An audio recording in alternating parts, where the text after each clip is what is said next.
Welcome to the Soul Archaeology podcast, a space for connection, resonance, witnessing, and learning.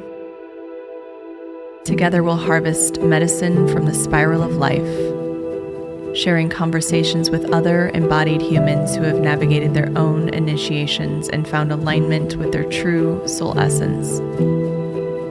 With weekly astrology, energy updates, embodied conversation, and channeled teachings, this is a space for you to land and find resonance with the spiral of your own soul.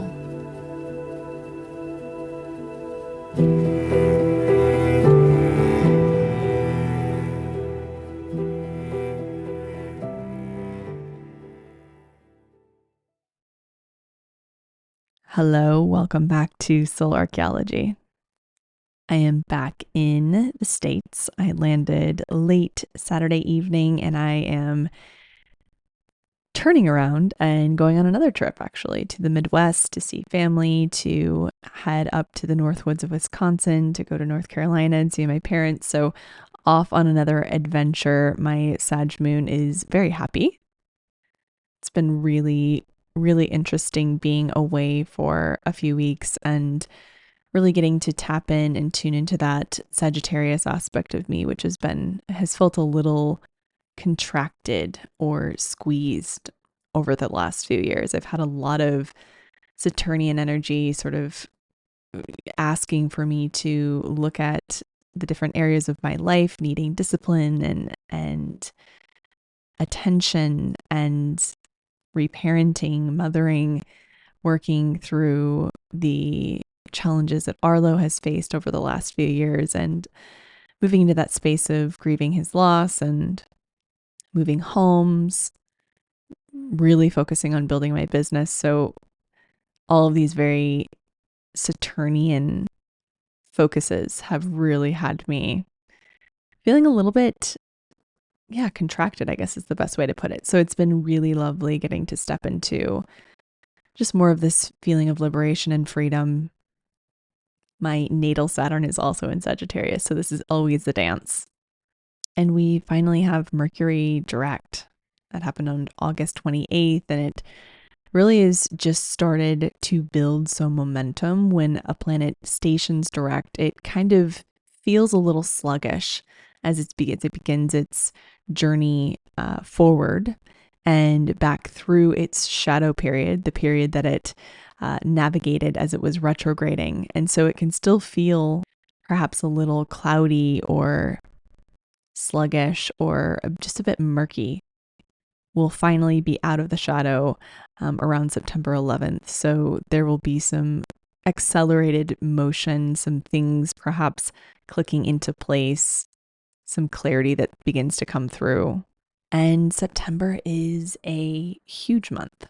We're, of course, in the eclipse window. I talked about that in the last two episodes, how we're beginning this journey. We started in the eclipse window on August 17th, so it really opens a month before. We have our first eclipse on September 17th, which involves Saturn. We've had so much Saturnian energy that we've been navigating, moving through with the T-squares, the squares with Jupiter. So there's a lot happening. We also have a pretty significant day on September 1st. We have Pluto dipping back into Capricorn. And this is something I've talked a lot about. I've talked a lot about Pluto on this podcast because it is such a major player in the overarching evolutionary process we are on individually and collectively.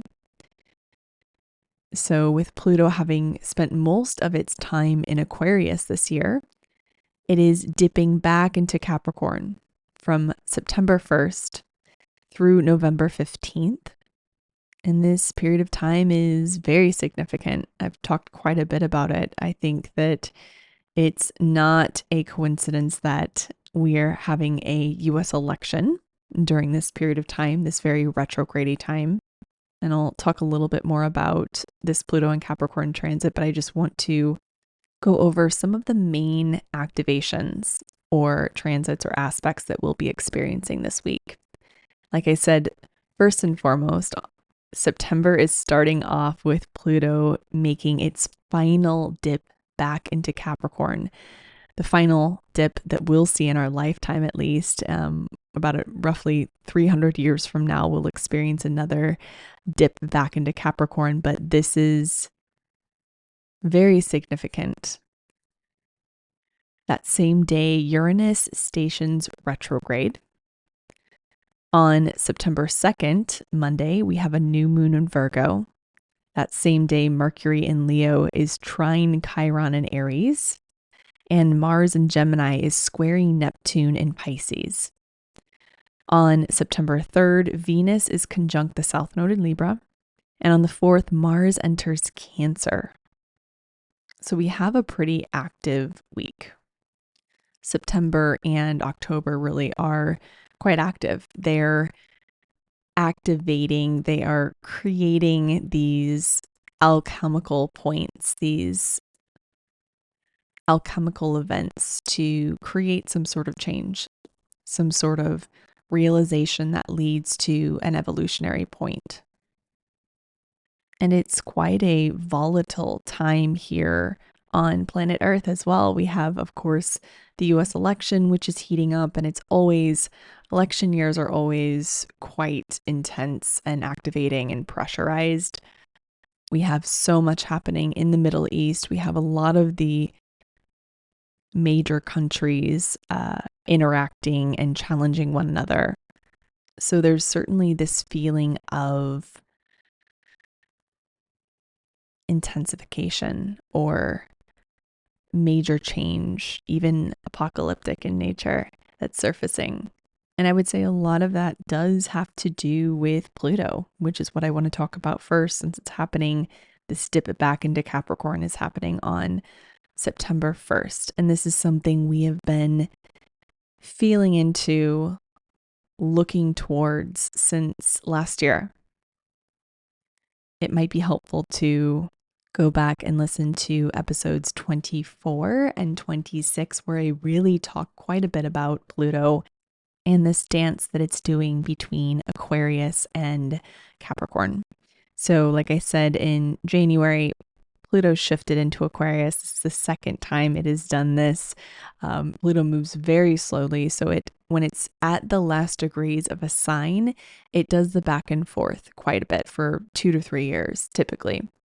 And this has really been the journey of 2022, 2023, and 2024. The major pressure cooker of Pluto completing its journey in one sign, through one sign, and entering into the next, its ingress into Aquarius. And with it traveling back and forth from the last degrees of a sign, Capricorn, and into the first degrees of a sign, it's really can feel jarring. It can feel like we're in a tug of war, a push and pull. It is very enlightening. It shows us what's being dismantled, being dissolved within our own lives and collectively. And of course, Pluto in Aquarius is revolutionary.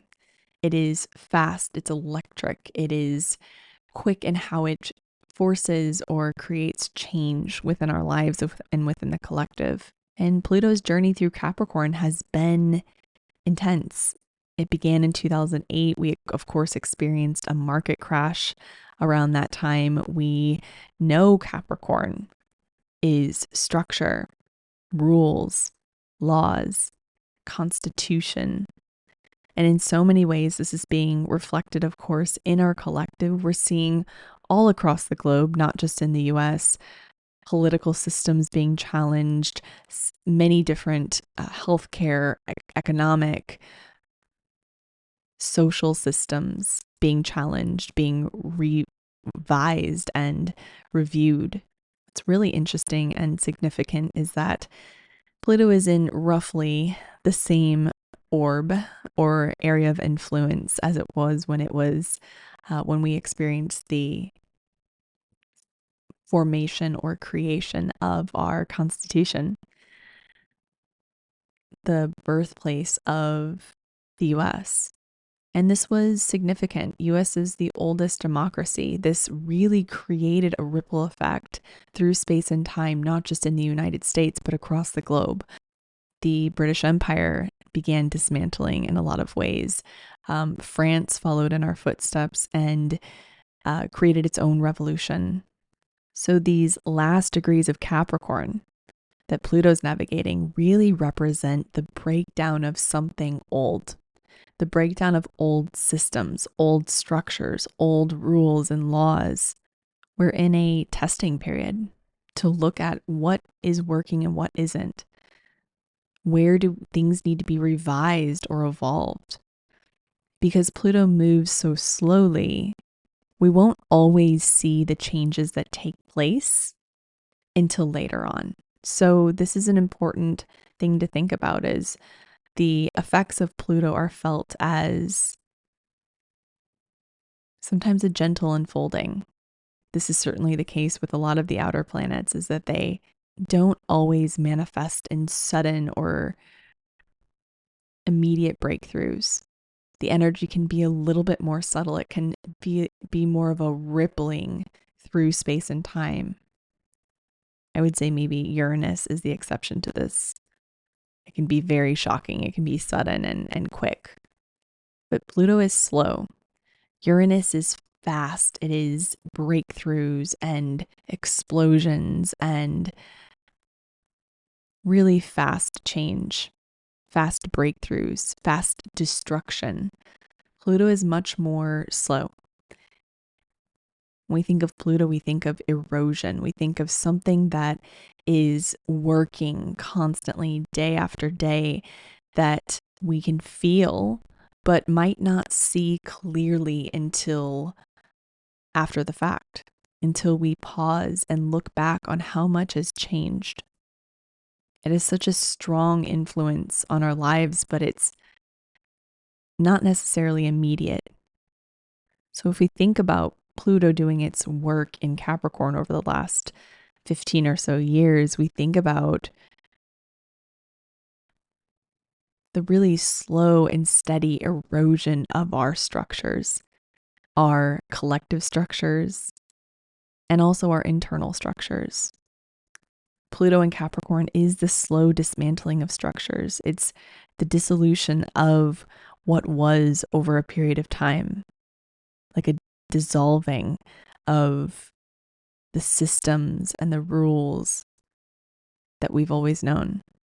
And it doesn't mean it's a complete and total dissolution of what was. It sort of goes into the spaces and places that really need our review and our attention. And it creates a space of pressure to gently erode that space, to force us to take the action to change it. So it's a really good time to think back over the last 15 years, look at where Capricorn is present within your chart and think back to those places within your lives, those themes. I really highly recommend you listen to episode 26 of the podcast, because it goes very deep into the themes around both Pluto and Capricorn and Pluto and Aquarius. But it's certainly significant now because we have this massive shifting of gears. Pluto has been retrograde since the early summer, but it's now shifting gears into an earth sign, into this very grounded, groundbreaking type of energy. You might feel it physically in your body. You might notice it with money or ideas or thoughts, programs that you have. Wherever this lands in your chart, you are going to feel the shift. Pluto is also interacting with Saturn when it returns back into Capricorn. So there's a lot of this focus on breaking through barriers, through blocks, through restriction, creating more spaciousness, more room for evolution and growth. It's also forming a trine with Venus and Libra. And there's a grand trine happening, a loose grand trine happening between Pluto, Uranus, and Venus right now. So this is revolutionary energy. This is energy that's asking for us to look at the areas of our life that need courage and bravery to dissolve what isn't working. The same day on September 1st, Uranus stations retrograde in the sign of Taurus. And of course, I know I've talked about this before, but in 2025, Uranus is moving into a new sign, Neptune is moving into a new sign. So we have this, once again, this journey into the last degrees of Taurus that Uranus is navigating. It's really asking for us to get comfortable with change, to look at the areas where we are afraid to make change, to create shifts within our lives, our relationship with money, with comfort, with home. Because Uranus is sometimes jarring in the way that it interacts with us, it can be sudden breakthroughs or realizations. It can feel intense at the speed at which it forces change or facilitates change within our lives. This day and the next few days following it might feel like a breakthrough, or you might not notice it in real time, but look back on the subtle shifts that occurred or the breakthroughs that occurred around this day. Because Mercury is still in its shadow period, things might not feel clear. They might not feel like you can understand or find the clarity that you would like. But it's important to trust the unfolding. Trust that this energy is working for you. Trust that without you overanalyzing and diving into and hyper focusing on how it's manifesting for you, that it's already happening. The change is taking place. If we go back to this energy of Pluto, erosion's happening all the time without our participation, without our forcing it. The earth is constantly changing, constantly evolving. The tides, the flows of rivers are ever changing. The earth is always evolving, and we're the same.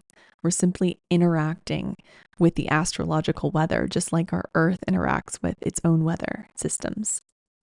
This really brings us into the new moon in Virgo on September 2nd. It lands at 4:55 p.m. Pacific at 11 degrees of Virgo. As we know, a new moon is when we experience the ending of a lunar cycle and the beginning of a new one. It's both the death and rebirth point. It's where we dissolve one thing and rebirth another. It's that 0 point, that dark void, the womb space. The new moon is deeply feminine. It's the great mystery, the great unknown. And we'll be experiencing this opportunity for new beginnings, for a reset, for a cleanse in the house of Virgo. So wherever Virgo lands in your chart, that's where you can look for this energy of renewal, of rebirth. And Virgo is the Virgin. I talked a little bit about it in the last episode, but its evolutionary focus is to create wholeness within, to find the center point, the space of completion or wholeness, where we can respond from our higher self. Virgo's evolutionary purpose is to clarify and distill, especially the physical, so that we may have a clear channel of discernment where we can cultivate our own inner wisdom, our intuition. Virgo is about cleansing, purifying, nourishment, earthing, grounding. It is about self-care, self-love, self-attunement, cultivating enough wholeness so that we feel worthy of caring for our physicality, our physical vessel, operating from a space of inner authority. Virgo is also connected to the harvest as it initiates us into harvest season here in the Northern Hemisphere, reaping the benefits of our hard work.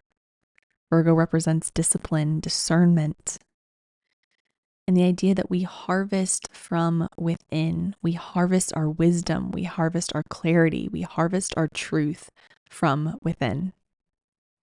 But what is needed in order to access that information? We need discipline, we need discernment, we need communication, clarity, focus. I talked a lot about last week the journey of attuning to and tending to our wounds so that we may access our higher authority, our higher self, our higher heart. And this is the journey of now. This new moon is opposite Saturn, so it may reveal fears. It may actually leave us feeling a little restricted even. Oftentimes new moons can feel cleansing and purifying. You can really feel that new beginning in the energy of it. This one might feel a little tight. It might feel like we're perhaps stuck, revealing where we're stagnant, where we need more discipline.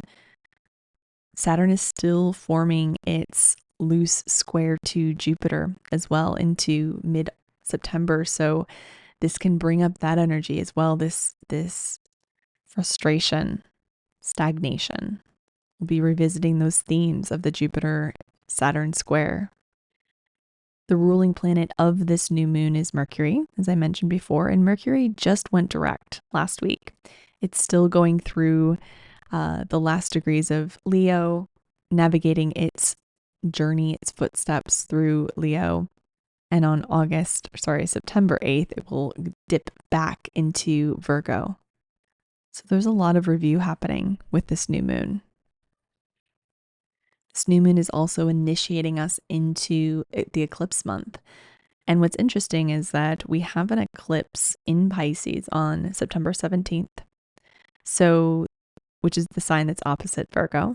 So this is a month of healing, cleansing, purifying, really confronting what needs to be seen and witnessed within us, what needs our attention in order to transcend the density and access the lightness of our higher self, our higher state. The first eclipse on September 17th will also be interacting with Saturn. It will be conjunct Saturn. So it will be opposite the point that this new moon is in. So this new moon is indirectly influencing and interacting with the eclipse that is beginning to build. The themes of Virgo and Pisces, the healers. This is a major theme and is really opening the gateway to the themes that we'll be navigating beginning in January of 2024 over the next 20 or so months. Healing, clarity, focus, health, wellness, spirituality, intuition, truth. And of course, moving into a US election, moving into the aftermath of that, whoever wins, whatever quote unquote side or party wins, there will certainly be an aftermath. Whoever doesn't win will have something to say about it. So we know that this is sticky. We know that this is not necessarily clear. And our job and our work right now is to find that truth, that distillation of the information we're receiving, to find our own truth, to find what's true for us right now, because that can always change, to find some clarity within the chaos, within the murkiness of this time, and to use our own inner authority, our own inner resources to access that space of wholeness, of safety, of completion, of familiarity and anchoring that exists within each one of us. And to operate from that space, to create our reality from that space rather than the wounded self, rather than the self that's attracted to the chaos or attracted to the drama or attracted to the density. Because as we know, if we experienced a lot of that growing up, we are unconsciously attracted to it. And because Pluto rules the unconscious, it really rules anything that isn't seen. So much unconscious data will be surfacing, especially over the next few months as we navigate Pluto's journey back into Capricorn. So Virgo is providing us an opportunity right now to get clear on what we need in order to feel resourced through eclipse season, through the end of 2024, building our toolbox, refinement. What's making it a little harder work is that the same day Mars is squaring Neptune. And then shortly after that, on September 4th, it's moving into Cancer. So there's a lot of emotion involved in this. There's a lot of murkiness. We might not be able to find clarity on this day. but it's why we have a toolbox. It's why we have the things that we can return to over and over and over again to find that truth, to find that clarity, to find that center point, even when things feel murky, even when things feel quote unquote up. We have a space within us always. When Mars moves into Cancer on September 4th, it will be in its fall, which just means it's as far away from its exaltation as it gets. It can be hard to work with sometime with Mars in Cancer, but it also is reflective of a matriarchal way of moving through life, tending to and observing and processing our emotions and moving from that space. So there's quite a lot of opportunity here to really work with some of this activating energy, this confronting energy, to use our existing tools and resources to find our center point, to find our wholeness within, to find the space within us that knows what it needs, to perhaps even access new tools, new resources. The next few weeks will be quite intense. They'll be activating and confronting. We have a lot of action in the sky over the next few months. We are doing a lot of completion work. We are doing a lot of review. We're really being asked to make changes that we've been thinking about or working through over the last 3 or 4 years, especially since Pluto and Saturn were conjunct in January of 2020. Of course, as I mentioned before, Jupiter and Saturn square at the end of 2020. So there's a pretty significant connection to 2020 happening right now. Thinking back and reflecting on that time, where were you then and where are you now? What are the shifts and changes? Where are the similarities? Where are there similar threads that are tugging or pulling on you? This is a time of deep reflection, of an opportunity to really shift and change what needs to be moved within our lives. I will be hosting a full moon / eclipse workshop on September 17th for the eclipse in Pisces that's happening that day. I will have more details on that in the next episode. You can sign up, but I just wanted you to note that. I also have a few spaces for private mentorship that are left for this fall. This is the last opportunity to work with me one-on-one this year as we move through the fall season. We move through eclipse season and integrating the eclipses, integrating the last eclipses along the Aries and Libra axis. There's a lot of material here to work with. And I really love working with people within this one-on-one intimate container. If you're interested in learning more about that, you can go to my website. I'll link it in the show notes. You can book a clarity call with me where we can talk about whether or not it's the right fit for you. I'm also offering 10% off just for my podcast listeners of an explore session. So an astrocartography or an astrology session. We can even do both.